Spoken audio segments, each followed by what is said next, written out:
أعوذ بالله من الشيطان الرجيم بسم الله الرحمن الرحيم نحمده ونصلي على رسوله الكريم وعلى عبده المسيح الموعود. இஸ்லாத்தின் வெற்றி. இயற்றியவர் ஹஸ்ரத் வாக்களிக்கப்பட்ட மசீஹ் அலைஹிஸ்ஸலாத்து வஸ்ஸலாம் அவர்கள். அடிக்குறிப்பு: லாபகரமான ஒரு வியாபாரமாக அல்லது ஒரு வழக்கமாக கொண்டு திருக்குர்ஆன் மொழிபெயர்ப்புகளை பிரசுரிப்பதும் ஹதீது புத்தகங்களையும் இதர நூற்களையும் உருது அல்லது பாரசீக மொழியில் மொழிபெயர்த்து மக்கள் மத்தியில் சுற்றுக்கு விடுவதும் பித்தத், அதாவது புதுமையான உயிரற்ற பழக்க வழக்கங்களை கற்பிப்பதும் நம் காலத்தில் ஒரு வாடிக்கையாகிவிட்டது. இவற்றை உண்மையாக முழுமையாக தஜ்தீதே தீன், அதாவது மார்க்கத்தை புதுப்பித்தல் என்று கூற முடியாது. இவற்றில் கடைசியாக குறிப்பிட்டது, அதாவது பித்தத்தான உயிரற்ற பழக்க வழக்கங்களை கற்பிப்பது சாத்தானிய கொள்கைகளை வளர்ப்பதற்கு சமமாகும். இது உண்மையான மார்க்கத்திற்கு தலை கீழானதாகும். திருக்குரானையும் ஆதாரபூர்வமான ஹதீதுகளையும் பிரசுரித்து அவற்றை மக்கள் மத்தியில் சுற்றுக்கு விடுவது சந்தேகத்திற்கு இடமின்றி பாராட்டுதலுக்கு உரியதுதான். இக்காரியம் மிகுந்த கவனத்துடனும் அக்கறையுடனும் ஒழுங்குமுறைப்படியான தேவைகள் யாவற்றிலும் கவனம் செலுத்தி செய்யப்பட வேண்டும்.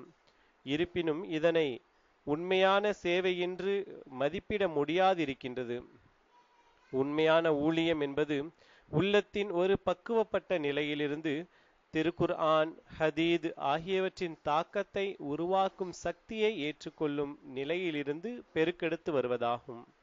இது இல்லாமல் திருக்குர்ஆன், ஹதீத் ஆகியவற்றுக்கு செய்யும் ஊழியம் என்பது உயிரற்றது, பொருளற்றது.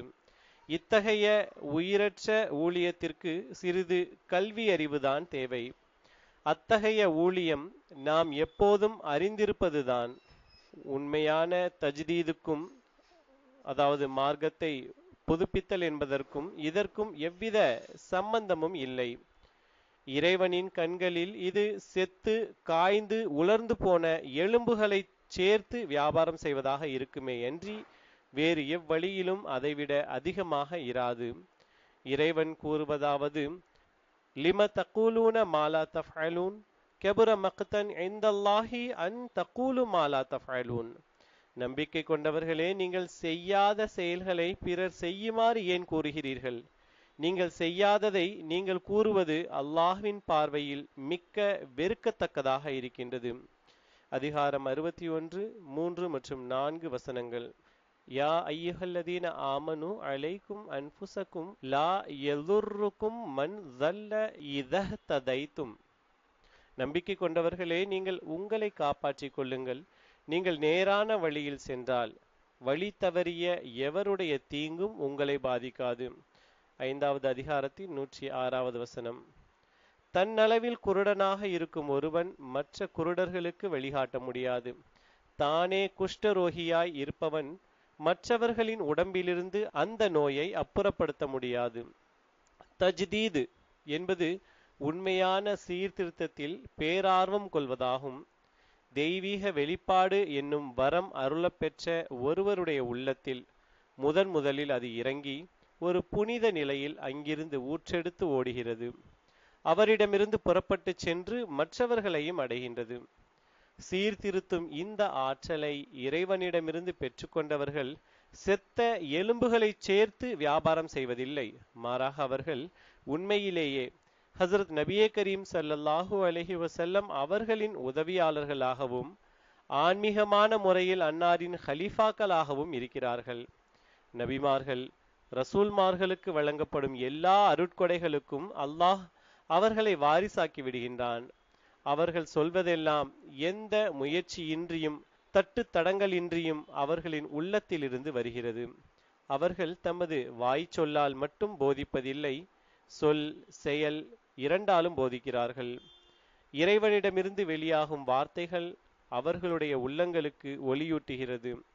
கஷ்ட காலங்களில் பரிசுத்த ஆவியிடமிருந்து அவர்கள் வழிகாட்டலை பெறுகிறார்கள். அவர்களின் சொல்லிலும் நடத்தையிலும் உலகத்தை வணங்குதல் என்ற கலப்படம் இருப்பதில்லை. அவர்கள் உள்ளும் புறமும் மாசு மறுவற்ற தூய்மையுடன் திகழ்கிறார்கள். அவர்கள் இறைவன் பக்கமே முழுவதும் திரும்பியவர்களாய் இருக்கிறார்கள். அடிக்குறிப்பு 1 முடிவுற்றது. கூறுகிறார்கள், எனவே நான் கூறுவனவற்றில் ஆச்சரியம் அடைவதற்கு ஒன்றுமில்லை. அதற்கு மாறாக இறைவனுக்கு நன்றி செலுத்துவதற்கு ஓர் அரிய சந்தர்ப்பமாகவே இது அமைந்திருக்கின்றது. நம்பிக்கை மற்றும் நம்பிக்கையின் உறுதிப்பாட்டை புதுப்பிப்பதற்கு உரிய நேரமாகவே இது வாய்த்துள்ளது. இறைவன் தனது அருளினாலும் கருணையினாலும் தன்னுடைய வாக்குறுதியை நிறைவேற்றிவிட்டான் என்றுதான் சொல்ல வேண்டும். தனது தூதரின் முன்னறிவிப்பில் ஒரு நிமிடம் கூட தாமதிக்க விடவில்லை. அவனது திருத்தூதர் அருளிய தீர்க்க தரிசனம் மட்டுமல்ல, ஆயிரக்கணக்கான இதர தீர்க்க தரிசனங்கள், அதாவது இதர அற்புதங்கள் நிறைவேறுவதற்குரிய கதவு கூட திறக்கப்பட்டிருக்கின்றது. எனவே உங்களுக்கு நம்பிக்கை இருக்குமாயின் நீங்கள் இறைவனுக்கு நன்றி செலுத்த வேண்டும். உங்களுடைய நன்றி அறிதலை தெரிவிக்கும் முகமாக நீங்கள் மீண்டும் மீண்டும் அவன் முன்னால் சிரம் தாழ்த்தி பணிய வேண்டும்.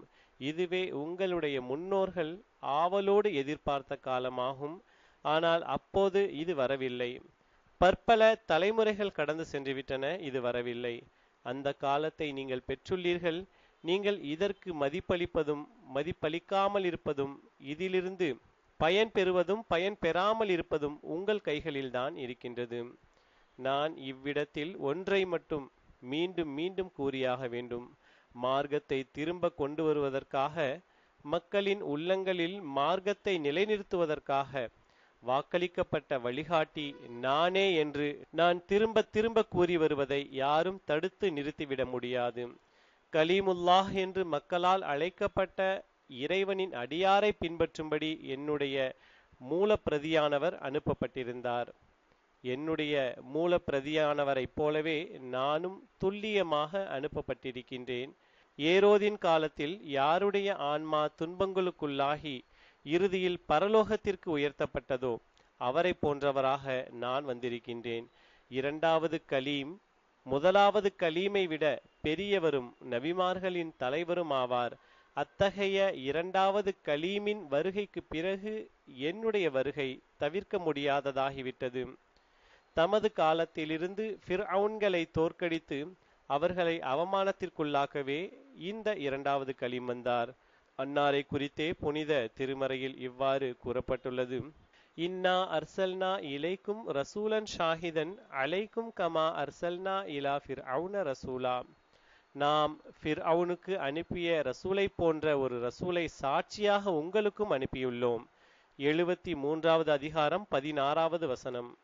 இதன்படி முதல் கலீமை, அதாவது மூசாவை போன்றவரும் ஆனால் ஆன்மீக பதவியில் அவரை விட உன்னதமானவருமாகிய இரண்டாவது கலீமுக்கும் ஹசரத் நபிகள் நாயகம் ஸல்லல்லாஹு அலைஹி வஸல்லம் அவர்களுக்கும் முதல் கலீமுக்கு அனுப்பப்பட்டவரை போன்ற ஒரு மசீஹ் வாக்களிக்கப்பட்டிருந்தது. இந்த இரண்டாவது மசீஹ் வலிமையிலும் பண்பிலும் முதலாவது மசீஹை ஒத்தவராக வந்திருக்கின்றார். முதல் மசீஹின் காலத்தை ஒத்த ஒரு காலத்திலேயே இரண்டாவது மசீஹும் தோன்றியிருக்கின்றார். அல்லாஹும்ம ஸல்லி அலா முஹம்மதின் வ அலா ஆலி முஹம்மத் வ பாரிக் வஸல்லிம் இன்னக ஹமீதும் மஜீத்.